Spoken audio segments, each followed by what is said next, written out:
idée que moi j'aime bien, cette idée donc de l'arche à la base censée être rosée, qui finit par devenir bleu terne. C'est aussi le rose du PS qui devient finalement un peu qui tend sur la droite. Devient jupéiste. Exactement, Très c'est drôle. ça. C'est presque architecturalement l'arche a pris la couleur politique du pays, quoi. C'est marrant. L'inconnu de la Grande Arche, film C'est ça. de Stéphane de Moustier. L'image est un peu grande. On abuse. Bah, ça me cache. Ce serait quand même dommage Oui, que les mais- spectateurs ne puissent pas me voir. Il vaut mieux voir Mitterrand que ta petite tête. Michel Faux. De quoi ça parle, l'inconnu de la Grande Arche, mon cher Clément? Eh bien, c'est tout simplement le nouveau film donc, de Stéphane de Moustier, qui avait réalisé La fille au bracelet et Borgo, dont on avait parlé sur cette même chaîne à l'époque de sa sortie, et qui est donc là adapte, si je ne me trompe pas, un livre, enfin en tout cas, Oui. raconte l'histoire La grande De 2016. du projet de l'Arche de la Défense, puisque le gouvernement français, présidé par M. Mitterrand à l'époque, avait fait une sorte de concours d'appel à projet, et c'est un relatif inconnu, Otto von Spreckelsen, qui a remporté ce concours avec son projet de cube, voilà, avec tout ce qui va autour, mais voilà, principalement centré autour de ce cube creux, cette Troué. arche, qui a été qui l'a remporté, et donc il s'est retrouvé aux commandes d'un des plus grands chantiers français, parisiens, ce qui a occasionné tout un tas de C'est vrai que c'est Johan Johan Otto. c'est vrai Oui, que mais il l'appelle Otto. Moi, je suis dans la familiarité. Les personnages de film, c'est mes amis, si vous voulez. Il est finlandais, c'est ça hein? Non, il est danois. Il est Et danois, voilà. pardon, excusez-moi. Attention. Et voilà, joué par Claes Bang, Exactement. Qui avait déjà joué dans The Square, c'est ça. film de Ruben Östlund, qui avait eu la Palme d'Or en 2017. Et qui faisait un viking qui se bat tout nu à flanc de volcan dans le film de... Dans The Northman de Robert Eggers. C'est ça, voilà. Comme quoi, il a fait du chemin. Et donc voilà, tout simplement, ce brave Spreckelsen va se heurter aux pressions du gouvernement, notamment représenté par le personnage de Subilon, joué par Xavier Dolan, qui est un peu celui qui tient les comptes, on va dire, qui donc va lui essayer de lui faire réduire les coûts autant que possible. Entre ces deux-là, il y a Paul Andreu, je crois que c'est son nom, Oui. qui est joué par Swan Arlo, qui est un architecte français reconnu, qui a fait l'aéroport de Roissy. De Roissy, D'Orly. D'Orly. Je crois. Ouais, parce qu'il est pas rond Bah. sur Roissy, ça marche pas. Est-ce qu'il a pas fait les deux? Non, il en a fait qu'un, il dit je l'ai fait à... On le voit dans la bande-annonce, là, il dit j'ai fait à 27 ans, Ouais. un truc comme ça. Et qui lui va voue une admiration à ce projet, et en même temps va être obligé d'avoir un peu le mauvais rôle de celui qui fait des compromis, puisque Otto refuse, c'est un peu ça la ligne du film, on va dire, il refuse tous les compromis par rapport à son idéal, puisqu'il il dit que ce projet architectural, c'est l'œuvre de sa vie, et que toute son existence a mené jusque-là, et donc son idéalisme se heurte aux contraintes financières du chantier. Jules, tu nous disais que tu connaissais plutôt bien Stéphane de Moustier. Non, Tu as vu ses films en tout cas. Alors j'ai pas vu ces deux premiers films qui sont Ok. relativement assez peu connus, mal connus. Malcolm X, c'est lui Malcolm X, c'est lui qui a fait le d'accord, film. ok, pas mal. Mais j'ai vu ces films depuis La fille au bracelet, qui était un peu un film qui avait quand même beaucoup marché, et qui était, je crois, soit son deuxième, soit son troisième film. Je vais vérifier. Et Putain, j'ai compris 62e ou 63e. Là, genre, waouh, le mec est productif de ce sens. Non, mais moi, c'est un cinéaste que j'aime bien, et je le suis d'assez près, parce que je trouve que c'est un des cinéastes français qui, quand même, réussit à faire des films qui racontent des choses assez fortes, et qui flirtent avec le genre, des fois. La fille au bracelet, c'était un film de procès. Borgo, il y a quand même un aspect thriller. Ouais, tout à fait. Et puis, qu'est-ce qu'il a fait entre les deux? C'est tout. Entre les deux, Ah, c'est tout. je crois.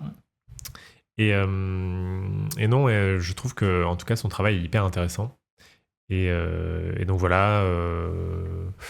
Moi, de La fille au bracelet, déjà, j'avais vraiment aimé cet aspect, ce rapport qu'il a un peu au mystère, je trouve, où il a la capacité de faire des scénarios qui sont pas trop qui racontent pas les choses de façon trop plate. Et il laisse quand même vachement de mystère, et j'ai retrouvé ça, je trouve, dans L'inconnu de la Grande Arche, un truc un petit peu de... À la fin, il laisse quand même au spectateur une façon de se raconter l'histoire dans sa tête. Dans Borgo aussi, il y avait un aspect comme ça assez fort. Et je trouve aussi que sa mise en scène, je trouve que c'est quand même un fort metteur en scène, et qui a la capacité de changer aussi de grammaire, quoi. On en reparlera, mais je trouve que, par exemple, ce film-là ressemble pas exactement à Borgo, dans sa mise en scène, et pas non plus dans la manière dont il traite son personnage principal, parce que dans Borgo, on était très proche de la vieille Herzi, qui jouait donc une matonne dans une prison corse. Et là, il réussit, je trouve, à avoir un peu plus de recul sur une situation qui englobe plus de personnages, qui est ancrée dans dans l'histoire de France, quoi, récente. Et donc, je sais pas, je trouve qu'il a un regard quand même assez affûté. Et ouais, il insiste pas trop sur ce que son histoire veut raconter, quoi. Il est toujours dans une sorte de doute. La fille au bracelet, d'ailleurs, ça finissait avec une fin ouverte. Là, c'est pas vraiment une fin ouverte, mais il y a quand même une sorte de léger rapport aussi à l'onirisme et un peu au mystère dans ces histoires, quoi. C'est vrai que le dernier plan du film, sans le spoiler, c'est un plan qui se vide. Et ensuite, dont on contemple presque l'étrangeté, quoi. En tout cas, je trouve qu'il a un attrait pour l'étrange dans ses films et pour l'incongru, quoi, qui est assez, qui je trouve assez magnétique, quoi. Donc La fille au bracelet a été son 3e film après Terre battue et Allons enfants. C'est ça, ouais. Terre battue, qui était un film sur un enfant qui joue au tennis et tout, mais c'est tout ce que je sais. Et je sais que, certaines personnes disaient ça, que c'est que dans ces 3 premiers films, la famille avait beaucoup d'importance, la question de l'enfant et de la famille, jusqu'à La fille au bracelet aussi, où c'était assez central. Là, je trouve que ça s'en écarte un petit peu, mais ouais. Fais gaffe parce que on t'interpelle dans le chat est déjà Jules sur tes talons. C'est moi. Non, mais une grande souplesse ou un manque de personnalité, sacrée question qu'on va devoir trancher. Il va y avoir 2 teams ici ce soir. Moi, je vous avoue que je suis un peu plus du côté de Jules. Et moi, je vais n'aime aucun film, de toute façon. défendre. C'est ma peut-être pas. J'en aime un seul très très fort et tous les autres 0. Et je reviendrai peut-être défendre le film face à ta première salve d'obus. Ah oui, tu veux que Non, mais je vais commencer plutôt par, on va dire, ce qui me semble, pour rester dans le côté un peu mystérieux, en tout cas intriguant dans le film, qui est plutôt ce qui se passe, je dirais, qui est plutôt ce qui se passe, je dirais, au début du film, puisque, bon, c'est un peu un fait presque avéré qui est hors film, mais il y a quand même cette espèce de coïncidence assez incroyable où précisément la personne qui a inventé ce projet d'œuvre, qui est une œuvre composée d'un trou, quoi, d'un grand vide, est lui-même un peu une énigme, un type que personne ne connaît. Le film s'ouvre là-dessus où Mitterrand désigne le vainqueur, on essaie de le contacter, mais en fait personne ne sait qui c'est, et donc Subilon, le personnage de Xavier Dolan, va devoir aller le traquer pendant qu'il est en train de pêcher au Danemark. Et donc il y a cette espèce de parallèle, et je dirais un peu pas d'appel du vide, mais cette espèce de force un petit peu étonnante, quoi. Il y a quelque chose dans ce projet, il y a quelque chose dans ce type qu'on n'arrive pas tout à fait à élucider, et qui va, je dirais, un peu étendre son pouvoir de fascination un petit peu au personnage autour de lui, quoi. Et je trouve que le film est assez... construit un petit peu, l'air de rien, des trucs quand même intrigants sur cette espèce d'opposition entre la forme un peu de l'arche qui serait... une espèce de boîte qu'on a envie d'ouvrir, une espèce de mystère, et en même temps une apparente limpidité. Il y a cette scène qui correspond à l'affiche du film où Mitterrand et Otto se retrouvent sur les Champs-Élysées et regardent la perspective de l'avenue des Champs-Élysées, de l'avenue qui passe à travers l'arche, à travers l'Arc de Triomphe, et qui sera supposé passer à travers l'Arche de la Défense aussi. Et voilà, et il y a d'ailleurs une scène, je trouve, autour de cette perspective qui est assez intrigante et qui est à la fois ma préférée du film, et à la fois, on va dire que cet axe-là reste un peu lettre morte à l'échelle du film entier, qui est une scène autour d'une maquette où précisément se repose cette question de la perspective, et donc Otto dit à François Mitterrand, baissez-vous pour vous mettre vraiment à ras de rue et pouvoir vous projeter dans la perspective que ça va donner. Et donc il y a cette scène assez dingue où presque obligé de se plier au pouvoir de l'arche, quoi.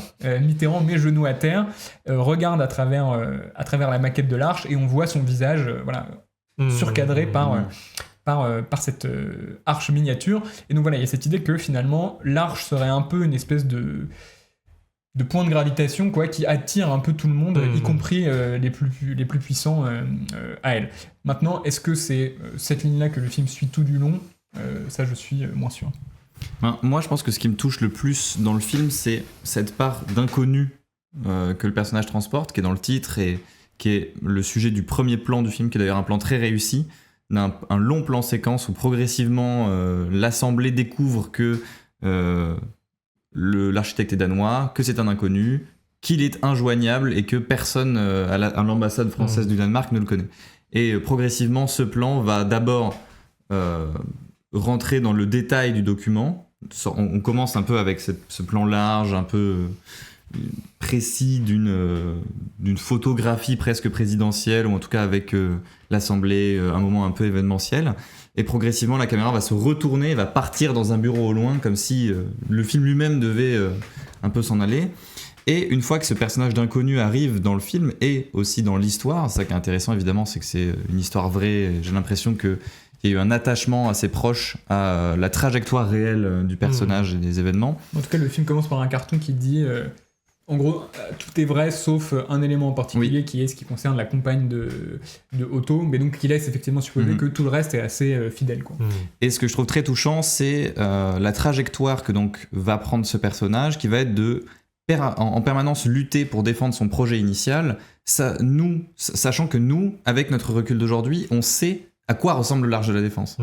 Et que donc presque il va lutter contre l'impossible, qui est l'histoire qui a déjà été écrite, et voir comme ça cet enjeu de marbre rosé être central pour lui, alors qu'on sait précisément que l'Arche de la Défense, elle est grise aujourd'hui, ça tient de la tragédie pure, quoi. Il y a vraiment cette sensation d'un personnage qui essaye de lutter pour devenir connu, de lutter contre tout, et finalement retomber à la fin du film comme il l'a commencé, c'est-à-dire comme un parfait inconnu qui ne sera jamais sorti de ça, au point où je suis allé vérifier sa page Wikipédia. La photographie qui illustre le gars, ce n'est pas une photo de lui, c'est l'encart sur sa tombe. C'est dire à quel point le mec est resté un inconnu pour tout le monde, quoi. Exactement, paf. Quand ça parle du petit cube, des nuages flottants, on se dit mais de quoi il parle on sait très bien que tout ça ne va pas exister. Et cette trajectoire qu'on suit du personnage, je trouve qu'elle est assez bien encadrée par déjà le choix du 4/3 du film, qui est évidemment un rappel à la figure du cube de l'arche, comme si le film devait épouser le cadre de l'arche, mais en plus qui va permettre beaucoup de cadres beaucoup plus seuls, ou en tout cas qui va beaucoup moins jouer de plans d'ensemble, de plans de groupe, et qui va souvent laisser le personnage seul, et souvent assumer d'ailleurs dans un choix assez radical de montage, des plans longs sur lui seulement, qui essaye d'interagir avec les autres et qui n'a pas de cut de champ contre champ. C'est-à-dire qu'on reste sur lui, il est seul, et il lutte comme ça, il essaye, mais il n'arrive pas à sortir de son cadre. Et cette idée comme ça d'un personnage qui est, on va dire, une figure un peu archétypale de l'artiste qui va lutter contre vents et marées pour garder son œuvre, je la trouve très touchante parce qu'elle incarne aussi quelque chose à travers de l'aspect religieux du personnage. Il va à un moment même présenter une de ses églises au personnage de Swan Arlo parce qu'il a construit des églises avant, et il passe son temps à penser à des figures religieuses, typiquement le marbre qu'il veut de Toscane, c'est le marbre qui a été utilisé pour la Pietà de Michel-Ange. Et donc on se dit aussi, mais est-ce que cette époque en elle-même en entier n'empêche plus, n'est pas une... je vais recommencer ma phrase qui partait dans une mauvaise direction.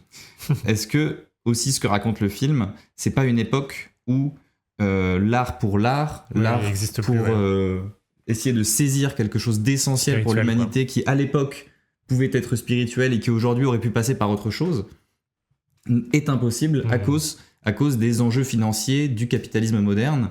Et c'est pour ça qu'il est intéressant, même si Mitterrand est présenté plutôt comme un bon gars dans le film, de se souvenir qu'il est le responsable de la tournure austéritaire financièrement du pays.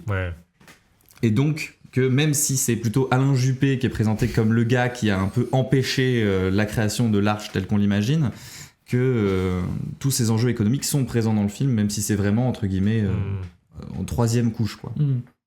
Oui, moi je pense que c'est quand même un film hyper intellectuel, faut le dire, je trouve. Moi j'ai l'impression que c'est quand même un film qui est centré autour d'une question historique, artistique, sur une personnalité artistique importante et à une époque un peu particulière. Et je pense que je suis d'accord avec toi sur le fait que c'est, à mon avis, de Moustier essaie de raconter à aussi une époque qui est la déception mitterrandienne, et un peu cette question, je trouve, qui est ancrée dans l'époque aussi pour tous les électeurs de Mitterrand, qui est celle du choc de l'idéal sur la réalité, quoi. Moi, c'est vraiment, pour moi, la dynamique que je vois à l'œuvre dans toutes les scènes, quitte à ce qu'elle soit un peu répétitive dans sa structure et scénaristiquement, c'est que c'est constamment le choc de l'idéal sur la réalité, et comment cet étranger, qui est un peu une figure presque christique, quoi, essaie de réaliser quelque chose simple, entre guillemets, qui est ce cube, quoi, minimaliste, quelque chose de pur, en tout cas. Et qu'en fait, il se retrouve, de son point de vue, en tout cas, confronté à l'impureté des conditions, aux contraintes économiques, aux contraintes techniques, politiques. En fait, tous les personnages autour de lui vont représenter, de son point de vue en tout cas, c'est des contraintes humaines, quoi, presque même physiques des fois, à son rêve de perfection, quoi, de réalisation artistique majeure. Et je trouvais que je trouve que, à mon avis, vu que Demoustier est cinéaste aussi, je trouve que ça raconte quelque chose de fort aussi sur ce que c'est que la création artistique collective, quoi, aussi, ce que c'est de faire une œuvre avec des conditions. À mon avis, t'as presque l'impression parfois d'être face à des questions de tournage, quoi. Je trouve qu'il y a un truc amusant sur ce truc de qu'est-ce que t'as envie de faire, mais qu'est-ce que tu peux faire, et comment tu vois ton désir à la baisse et tout. Et quelque chose de quand même fort sur cette question-là. Mais je trouve que le talent de Moustier, c'est de ne pas raconter le film entièrement du point de vue quand même de von Spreckelsen. Mais c'est de prendre quand même un pas de recul pour qu'on puisse aussi se raconter l'histoire de notre point de vue. C'est-à-dire qu'à la fin du film, on peut aussi se dire qu'il a un côté un peu délirant et intransigeant qui le rend très très antipathique, et qu'on peut être du côté de Swan Arlo ou de sa femme, par exemple, en se disant que c'est quand même un gars très irascible, quoi, et qui va un petit peu à contre-courant de l'époque, qui donc du coup se tue à la tâche, quoi, mais qui est un gars qui délire plus qu'autre chose. Donc il y a une sorte de réflexion qui est pas du tout tranchée là-dessus, quoi, je trouve. C'est ça qui rend le film assez, moi, qui a fait que j'ai aimé le réfléchir après à ces questions-là, quoi, en me disant que les deux points de vue se valaient presque, le point de vue de l'époque et le point de vue de l'idéal, quoi. Et avant de te donner la main, Clément, je voulais juste rappeler une idée que moi j'aime bien, cette idée donc de l'arche à la base censée être rosée, qui finit par devenir bleu terne. C'est aussi le rose du PS qui devient finalement un peu qui tend sur la droite. Devient jupéiste. Exactement, c'est ça. C'est presque architecturalement l'arche a pris la couleur politique du pays, quoi. C'est marrant. J'y ai pas pensé. C'est pas faux du tout ce que tu dis, Jules, sur le rapport, peut-être pas distant, mais en tout cas, ce rapport, le film nous laisse une marge de manœuvre un petit peu à côté de son personnage. Maintenant, j'ai l'impression quand même que tout ce qui est de l'ordre de l'époque, etc., c'est un peu une toile de fond plutôt que... j'ai pas l'impression que ce soit tout à fait sur ce terrain-là que le film travaille, puisqu'il est quand même relativement coupé en deux par le changement de gouvernement qui arrive à peu près à mi-film, quoi. Où dans la première partie, on est plutôt, même s'il y a des obstacles, sur pas admirer, mais admirer un peu le courage de cet architecte d'imposer sa vision. Et après la deuxième moitié, il devient plutôt on sent que ça va s'enliser et qu'il n'y arrivera pas, quoi. Donc il y a un peu une coupure là-dessus qui me semble plus pas schématique, mais comment dire, j'ai pas vraiment l'impression que le film explore la complexité, tu vois, du climat politique de l'époque à ce point-là. Non, en effet, c'est une toile de fond, mais j'entendais plutôt une bascule politique. C'est le début du néolibéralisme, mais à l'échelle mondiale, en fait. Oui. C'est pas tant qu'il l'attache à Mitterrand ou à Juppé, c'est juste que c'est à une époque où, comme tu disais, c'est pas construire des grands bâtiments spirituels, quoi, où ça convient pas trop à l'époque qui est hyper utilitariste, quoi. Enfin, c'était plutôt là-dessus. Oui, mais disons que ça me paraît assez très nettement articulé, un peu comme un pôle chaud, un pôle froid, quoi, tu vois, pas vraiment. Tu veux dire l'arrivée de la droite et donc la fin du. J'ai pas l'impression, en tout cas, que le film me raconte en détail, ou qu'il essaye plutôt de me raconter en détail vraiment un basculement politique. Et c'est là où moi j'ai quand même l'impression que le film a envie de faire un portrait de personnage, de ce personnage qui donne son nom ou presque au film, et que ça finit par très vite le contraindre, en fait. Et j'ai l'impression que tout le potentiel, je dirais, un peu singulier de ce projet architectural là, comme tu as dit, cette espèce d'idéal un peu de pureté qui va être progressivement entaché, etc. Cette idée que effectivement ça pourrait nous permettre de prendre le thermomètre d'une époque, ça finit par plutôt donner naissance dans la deuxième partie à un portrait qui me semble beaucoup plus balisé, qui est celui de l'artiste envers et contre tous, quoi, qui correspond un peu à tous les personnages d'artistes depuis le rebelle de King Vidor, quoi, tu vois. C'est-à-dire celui qui a l'idée et qui se bat au nom de cette idée, refuse le compromis. Et du coup, je trouve que non seulement ça banalise un peu le film, quoi, ça réduit un peu le spectre des possibles qui me semblait ouvert par son introduction, et puis ça force le film à une forme de redondance, puisque du coup, toutes les scènes commencent à répéter un peu cette même situation voilà, on lui impose une nouvelle contrainte, lui refuse, il est dégoûté et on passe à la suite, quoi. Ce qui fait que je trouve que la deuxième partie du film, à mon avis, il est beaucoup moins bien tenue, et d'autant à la fois, j'aime bien que le film s'intéresse à des éléments concrets, on va dire, de l'architecture, cette histoire de verre collé, etc. Ça, je trouve que c'est assez intéressant. Et en même temps, j'ai jamais l'impression que c'est tout à fait ça qui prime, quoi. Enfin, j'ai l'impression que c'est des éléments qui sont là pour habiller un peu un portrait de personnage qui est d'autant plus classique. Il y a notamment cette scène où ça m'a un peu frappé, je dis pas que tout le film est comme ça, mais où ils rencontrent Andreu, ils font une visite de l'aéroport, et Von Spreckelsen commence à dessiner les nuages sur son petit carnet, et ils ont une espèce d'échange, comment on va faire ces tubes dans le ciel, etc. Et au moment où ils commencent à vraiment rentrer dans le dur, la musique s'élève pour nous raconter en fait deux hommes qui se comprennent et pas vraiment la matière de ce qu'ils se disent, quoi. Ce qui fait que voilà, j'ai l'impression que à partir d'un terreau assez riche, finalement le film se resserre sur une direction qui me semble un peu la plus classique, quoi. Pour le dire comme ça. Pour toi, tu l'as vu comme un film de personnage, quoi. C'est marrant parce que moi j'ai pas du tout eu cette expérience-là du film. Il est de toutes les scènes, quoi. Mais après il y a un écart entre début. Pas le premier plan. Enfin, ou les 2-3 premiers plans. Oui. Mais je veux dire que... C'est pas une exploration psychologique, quoi, pour moi. Mais du coup, c'est quoi ? Oui, pour moi, il se place... Mais c'est peut-être aussi parce que j'ai pas lu du tout le livre qui l'a inspiré, mais j'ai su avant de voir, je crois, que le livre qui s'appelle La Grande Arche, je crois, parlait pas trop de lui, mais plutôt de l'organisation du gouvernement autour de cette création. Et lui était qu'un personnage du livre, mais pas forcément mis en avant. Et de Moustier apparemment voulait le mettre en avant davantage. Et c'est pour ça que le film s'appelle L'inconnu de la Grande Arche, et raconter un peu plus de son point de vue l'histoire. Du coup, j'ai quand même l'impression que dans plusieurs moments du film, on raconte un artiste, mais on raconte l'histoire de cet artiste, mais à l'intérieur d'un écosystème qui est un petit peu particulier, qui est l'écosystème politique et institutionnel de l'époque. Et je trouve que quand même il est pas abstrait, quoi. Sinon il aurait fait un film sur un architecte aujourd'hui, peut-être. Enfin, tu vois, s'il avait voulu faire un film sur un architecte ou sur un artiste en général, j'ai l'impression qu'à mon avis c'est un gars qui s'intéresse quand même à l'époque, quoi. Mais je suis d'accord. Je pense que plutôt que de parler d'un personnage, c'est presque plus une figure. La façon dont il est présent dans le film, et c'est ce que je disais en intro, c'est plus une figure face à l'histoire que l'exploration précise psychologiquement. Oui, mais du coup là tu vois on arrive à un truc où donc c'est adapté d'un livre, mais c'est avant tout un peu un fait divers, on va dire un fait d'histoire, quoi.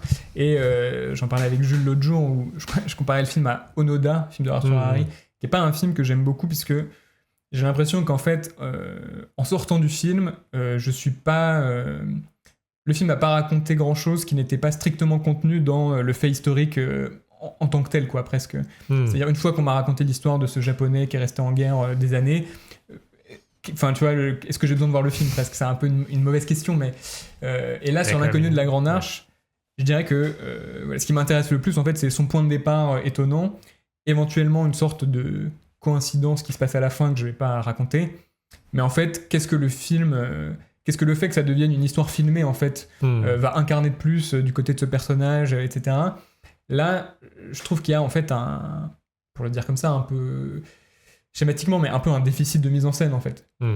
Si on veut me raconter une histoire qui est vraiment plus grande que cette figure qui la porte, bah c'est là où il faut inventer des plans, il faut inventer des stratégies de mise en scène, quoi.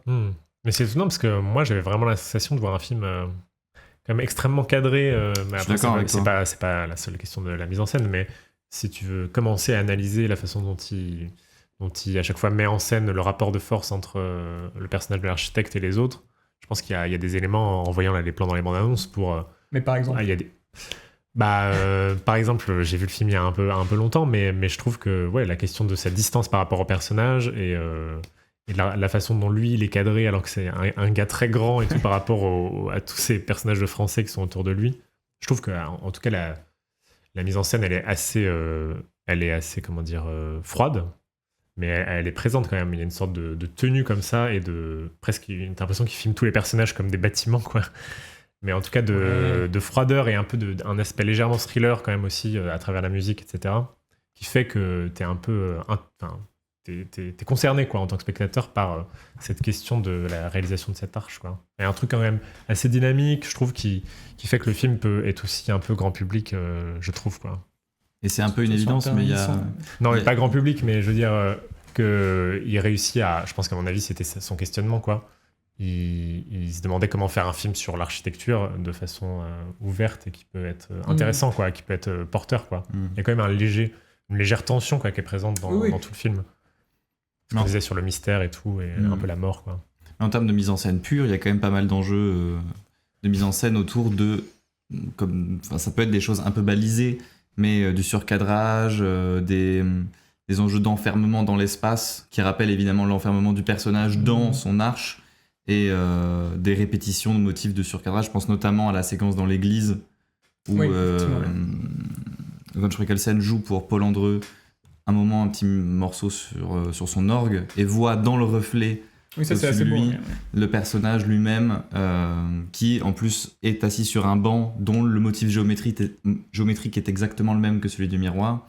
Et en fait, ce qui est intéressant, c'est que donc cet architecte inconnu qu'on suit, il a quand même une vraie obsession pour les figures géométriques, pour les formes, tout comme la ville de Paris elle-même, on l'apprend, est faite de motifs géométriques. Évidemment, il y a la pyramide du Louvre qui est en montage en même temps que l'aéroport d'Orly, qui est donc ce cercle, cette pyramide, ce cube, et tous ces espaces de longues lignes. Et le film arrive très bien, je trouve, à exploiter toutes ces idées de formes géométriques.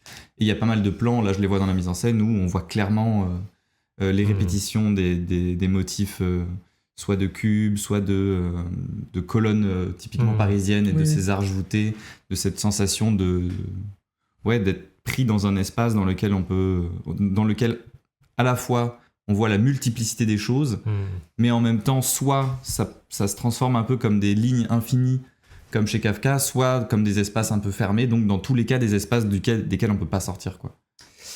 Je sais pas, à la fois oui et en même temps tu vois, effectivement il y a une approche un peu géométrique du cadre, mais est-ce que ça en fait vraiment un vecteur de sens, tu vois, pour autant j'ai pas d'exemple précis dans le film où je me suis dit, là, il y a... parce que la caméra est ici, je comprends mieux un truc, tu vois. Je dirais pas de sens, mais de sensation. Ouais. Bah oui, moi je trouve... en effet, c'est pas un cinéaste qui est très très démonstratif dans ses effets, quoi. Il n'y a pas d'effets. Oui, mais c'est pas... mais il a quand même choisi une grammaire, quoi, à ce film-là, je trouve, qui est quand même forte, quoi. Ce que tu disais sur le 4/3, etc., et cette distance-là, moi, elle m'a fait quand même pas mal penser au style de Peretti dans ses derniers films, comme sur Enquête et tout. Même la façon dont il structure cette question de la création de l'Arche, comme un peu la création de l'enquête de Pio Marmaille dans le film de Peretti. Je trouvais qu'il y avait des similitudes. À mon avis, il doit un petit peu quand même apprécier les films de Peretti ou se poser les mêmes questions, en tout cas, parce que je trouve que sur cette question je sais pas, du mystère, de ce qu'il y a d'étrangement incompréhensible dans les rapports de force et de pouvoir. Je trouve qu'à la fin, on est un peu laissé avec les mêmes c'est pas un film très opaque, là, quand même. Bah, au contraire, moi, je trouve que... Si, je sais pas, c'est un film assez opaque des deux côtés, quoi. Du côté autant de lui, ses intentions, et du côté aussi de l'institution, des personnages de Swan Arlo, etc., qui... On se demande presque d'où vient cette friction, quoi, entre ces personnages, quoi. Je dis pas que c'est une question de mystère où on comprend pas la situation, mais il y a quelque chose quand même un aspect un petit peu, je sais pas, spirituel, quoi, en tout cas autour de ces questions et la façon dont il les filme. Et je crois que c'est la musique, moi, qui, à mon avis, a cette dimension-là dans le film de mémoire. Mais moi, j'ai eu cette sensation, quoi. Et le côté, on en parlait là, à Lost en parlait aussi, cette question du jugement pas tranché, quoi, à la fin une situation laissée pour compte, quoi, qui n'a presque comme si cette arche elle avait jamais été terminée aussi. Et ça laisse cette sensation là qu'on se retrouve avec un bâtiment aujourd'hui qui n'est ni un bâtiment de cet architecte ni un bâtiment de l'institution française, quoi, et qui est une sorte de mélange, quoi, un petit peu Mais je pense que c'est évidemment, il veut raconter l'histoire de toutes les œuvres presque de cette façon, en disant toutes les œuvres de toute façon sont la rencontre entre la réalité et l'invention. Mais ouais. Bon, je sais pas, la fin, il y a quand même les 2 dernières scènes sont assez puissantes là-dessus. Je suis d'accord, moi je les trouve hyper bien mise en scène en plus. Oui, il y a une sorte du coup, on va pas décrire peut-être les événements, mais ouais. Non, mais tu vois, en fait, je fais aussi ce procès-là au film parce que j'ai l'impression que, peut-être à l'exception de la scène que tu décris dans l'église, qui effectivement est très belle, notamment parce qu'il y a un petit peu cette idée que là, le surcadrage nous raconte un truc très précis qui serait que, en fait, Andreu va être prisonnier du rêve de l'autre architecte, quoi. Ce qui est intéressant, ce qui fait de lui vraiment un beau personnage tragique un petit peu. Mais c'est qu'il y a aussi des moments où je trouve le film, quand il sort de cette retenue, un peu balourd, quoi, pour le dire comme ça. Les scènes de fin, je décris pas, mais il y a le truc avec le chien noir que je trouve être vraiment de mauvais goût pur et simple. Parce qu'en fait, disons que précisément ce qui est beau avec l'Arche, c'est qu'elle a une forme d'abstraction et que je trouve le film se raccroche parfois à des symboles un peu grossiers, quoi. Style dispute au téléphone entre von Schreckelson et sa femme. Plan suivant, le plan le plus cadré du film avec un split screen extrêmement démonstratif, lui d'un côté, la femme de l'autre. Bon, disons que là, c'est de la mise en scène qui devient redondante parce que c'est des choses qui ont déjà entendues. Et il y a un autre moment que je trouve quand même assez fou. Mais en même temps, par rapport à ce plan-là, je suis d'accord avec toi que le départ du plan semble un peu convenu, mais il faut rappeler que c'est un long plan qui évolue et qui se contente pas de cette division du split screen, c'est-à-dire qu'il y a un rejoignement, puis un panneau de caméra où on arrive dans une autre pièce. Et finalement, tous les 2 personnages arrivent dans l'espace de droite. Enfin, c'est très abstrait pour les gens qui n'ont pas vu le plan, mais... Oui, mais tu vois, est-ce que... je suis pas sûr que ce soit un plan qui marche en mode Emmanuel Mouret, tu vois, où il y a une très précise cartographie des sentiments qui se fait par le jeu dans l'espace, tu vois. Bah, je suis pas d'accord avec toi, moi. Justement, parce que ça se finit sur une séparation, ce qui n'est pas vraiment ce que raconte la scène en elle-même, quoi. Bah, c'est pas uniquement une séparation, c'est plus un personnage qui quitte le film. Ou en tout cas, la trajectoire de ce qui est en train de se passer depuis le début. Mais ce que je veux dire, c'est que le fait que les personnages soient un moment séparés par le split screen et ensuite non, ne raconte pas un rapprochement ou une évolution du rapport, quoi. Mais en fait, ça commence avec les 2 personnages qui sont séparés, l'homme et la femme. L'homme va rejoindre la femme dans son cadre. Ensuite, les 2 rejoignent un espace tiers qui était absent du plan depuis le début.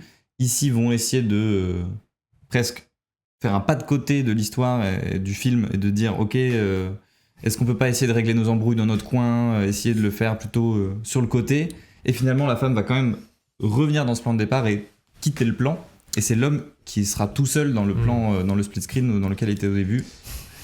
Ça raconte quand même la trajectoire des 2 personnages. Moi je pense pas du tout que ça fonctionne tout à fait, en tout cas comment dire, pas à ce degré de précision qui justifierait le côté explicitement composé du cadre. Mais il y a une autre scène quand même que je trouve un peu bizarre, mais qui est quand il est en Italie et que il y a une espèce de curieuse amorce scénaristique d'une intrigue entre lui et la femme du gars de la carrière, la fille du gars de la carrière, qui essaie de le draguer, etc. C'est un peu hors sujet par rapport au reste du film, enfin qui à mon avis raconte pas grand chose, mais surtout qui est précédé par un plan d'une statue d'amant qui s'enlace, comme si la réplique qui vient quelques secondes après, qui est vous voulez pas boire un dernier verre dans ma chambre et tout, était pas assez explicite en fait. Et du coup j'ai l'impression que cette espèce de soi-disant rigueur qu'on pourrait trouver au reste du film, c'est moins de la rigueur que une forme de retenue un peu timide, quoi, pour le dire ainsi, quoi. Parce que j'ai l'impression qu'il y a des moments où il essaie de faire produire du sens par des plans, mais qui sont pas du tout les moments les plus réussis du film par ailleurs, quoi. Schreckelson reste protestant jusqu'au bout, c'est beau. Moi aussi, c'est ça que j'aime bien. Qu'est-ce qu'il dit Mathieu ? Alors Mathieu nous écrit un beau message. Il y a un phénomène curieux du cinéma français à interroger le pouvoir politique toujours dans un cadre insolite, depuis une position excentrée, toujours un peu décalée par rapport au système du pouvoir même. C'est assez récurrent. Le maire et la normalienne chez Pariser, l'architecte et le monde politique ici. Pater, où on pourrait dire c'est le même projet même du film, d'interroger la politique depuis l'OVNI Cavalier. Ouais, c'est vrai. Moi, je pense que c'est aussi Je pense qu'on n'est pas habitué comme les Américains, on pourra en parler tout à l'heure, à mettre une caméra dans une situation politique et tout. Je sais pas si on a peut-être une gêne par rapport à ça. Peut-être qu'on est trop... On réussit pas à reproduire, je pense, des événements politiques. On est trop gêné par rapport à ça. Et je pense que aussi, moi, je trouve que le point commun entre tous ces films, c'est la question de l'idéal. Elle est présente. C'est vrai qu'Alice et le maire, c'est quand même un projet, je trouve, assez semblable, pas du tout dans le même genre, mais plus léger. Mais où il y avait la rencontre, c'était l'histoire du coup de l'autre de Moustier, de Anaïs de Moustier, qui était engagée à la mairie de Lyon pour devenir une sorte de personne à idées, quoi, alors que c'est une meuf qui fait de la philosophie, et elle devient une sorte de personne qui invente des idées pour Lucchini, qui joue le maire de Lyon. Et il y avait une question sur justement cette même confrontation entre l'idéal et le réel, entre le rêveur et l'exécutant, quoi, qui était moins conflictuelle et plus un peu une sorte d'étrange relation d'attirance, quoi.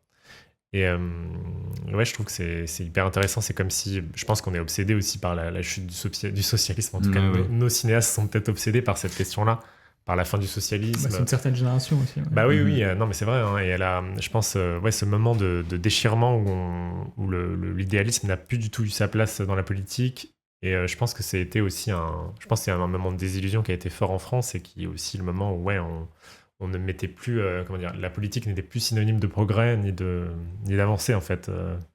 Elle est devenue de calcul.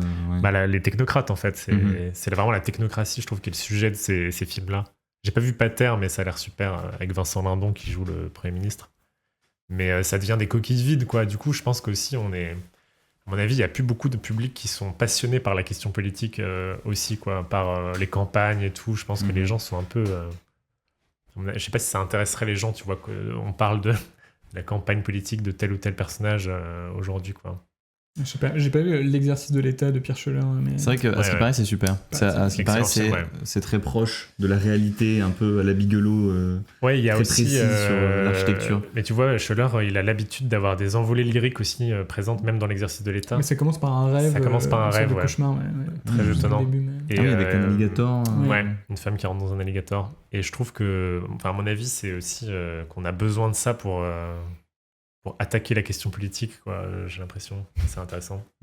On pourrait en parler de façon plus profonde de cette question-là, le genre de film politique français, qui n'est pas un genre très récurrent, quand même. C'est vrai.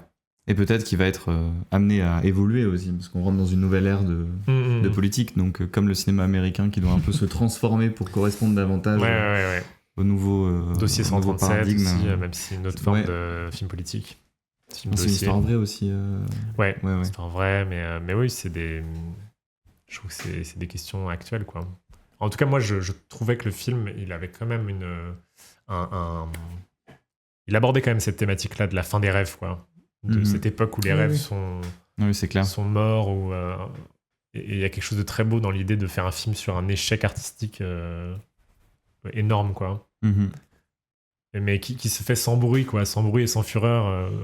C'est presque un film c'est pas vraiment un film de complot, mais finalement le public n'a pas été au courant de ce qui s'est passé et de l'évolution du projet, quoi. Ça a juste été une sorte de projet qui est devenu beaucoup plus qui a perdu en ambition, quoi, de façon assez drastique. Oui, quoi. Qui est devenu de plus en plus médiocre progressivement. Ouais, c'est vraiment un film presque sur la médiocrité. D'ailleurs, le film est assez drôle. Enfin, moi, j'ai un peu ri quand même pas mal, surtout sur la première partie. Xavier Dolan est très drôle. Ah ouais. Enfin, il y a un truc un peu de burlesque qui est quand même aussi présent, et il faut aussi un bon casting, je trouve, pour Mitterrand, même si c'est évidemment pas un Mitterrand réaliste. Ouais, il ressemble pas. Il y a une sorte de... En fait, c'est vraiment l'architecte qui amène la gravité, je trouve. En fait, c'est vraiment quand il apparaît, enfin, il amène une sorte de lourdeur qui vient comme si elle descendait le film vraiment vers une gravité jusqu'à la fin, quoi. Et c'est comme si c'était une maladie, quoi, le gars. Et en plus, j'adore le choix de costume de l'architecte. C'est un peu un détail, mais c'est presque juste une taille trop grand. Ah oui, il a un côté tout le temps, il est hyper imposant. Ouais, c'est ça. D'un côté, il est immense, mais de l'autre, il est toujours un peu loose. Je sais pas le mot français, mais genre, il arrive jamais à avoir une structure très précise. Parce que comme le film, en fait, on a un peu du mal à le saisir, comme tu le disais tout à l'heure. On comprend l'idée, mais on comprend pas ce qu'il traverse. Puis il est souvent en noir, quand même, en sombre. Bon, pas là, mais... mais il y a un truc... c'est un super acteur. Hein. En tout cas, je trouve que les comédiens sont assez...